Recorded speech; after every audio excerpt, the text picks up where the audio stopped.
Alors pour toi, Monlio, l'équipe de France n'était pas une équipe sur cet Euro 2024. Ouais, parce que j'attache beaucoup d'importance à la différence entre une sélection et une équipe. Et une sélection devient très très bonne à partir du moment où elle est une équipe.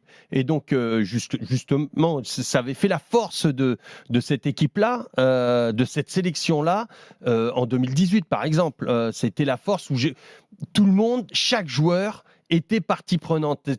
Tu vois, parce que faire une équipe, on entend souvent le groupe vit bien. En 2018 ou en 98, le groupe vit bien. Mais le groupe vit bien, c'est quoi? C'est pas mettre 4 merguez autour d'un barbecue et puis on tape la truc. C'est pas ça. Le groupe vit bien. Ça, c'est un bon début déjà. On commence bien.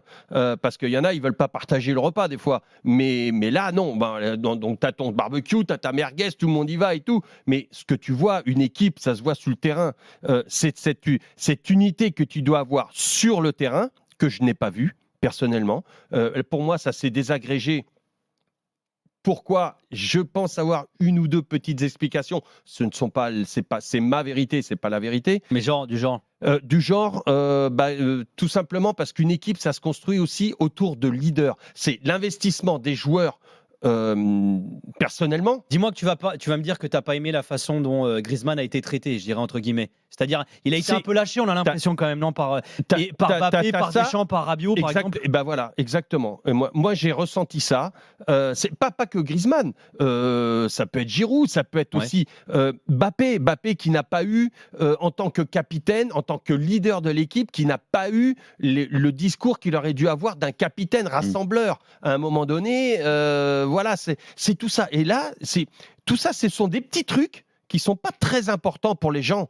Mais quand tu es joueur, tu perds le truc parce que déjà, faut que ton leader, quand il dit ça, il doit être irréprochable. Déjà, faut qu'il se sente, faut qu'il soit reconnu comme leader. Et moi, je pense que là, Mbappé, de par la saison qu'il avait fait, de par son traitement à l'intérieur, parce que à partir du moment où ton leader n'est pas le meilleur joueur et n'est pas un leader naturel de vestiaire, et s'il n'est pas le meilleur joueur, il perd de la crédibilité. En plus de sa crédibilité, il a eu un traitement avec son masque, son machin, que ce soit par les médias, que ce soit par le staff médical et tout ça. On voyait du Mbappé, du masque à Mbappé, le masque qui va pas, et tout ça. Et je peux te dire que les autres joueurs, quand ils voient ça et que leur propre leader prend toutes les couvertures à lui, prend toutes les images, toutes les lumières, et que les autres qui ont existé jusque-là n'existent plus, ils commencent à remettre en question la légitimité de Mbappé, ils commencent à gratter, à regarder un petit peu, ils grattent les murs, et puis ça commence à tomber, et là, ça s'est frité. Et c'est pour tout ça que je dis, et puis même dans le jeu, dans les intentions de jeu,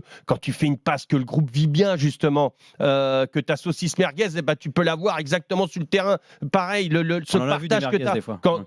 Là, il n'y avait que des merguez, franchement. Et quand tu fais une passe dans un groupe qui vit bien, le mec, il fait la passe, il dit tiens, régale-toi. Il donne pas qu'un ballon. Tu sais, c'est comme quand tu fais le relais, quand tu passes le relais, tu donnes pas seulement un bout de bâton, tu donnes un truc, tu donnes une intention, tu donnes une maîtrise, tu donnes tout, tu donnes ton âme. Quand tu donnes un ballon, tu donnes ton âme. Tu dis, tiens, vas-y, régale-toi, va marquer. Là, j'ai jamais senti ça. Et donc, c'est pour ça que pour moi, cette équipe n'en était pas une. En tout cas, c'était une sélection d'individus qui n'ont pas été, d'individualités qui n'ont pas été à la hauteur de ce qu'ils auraient dû être.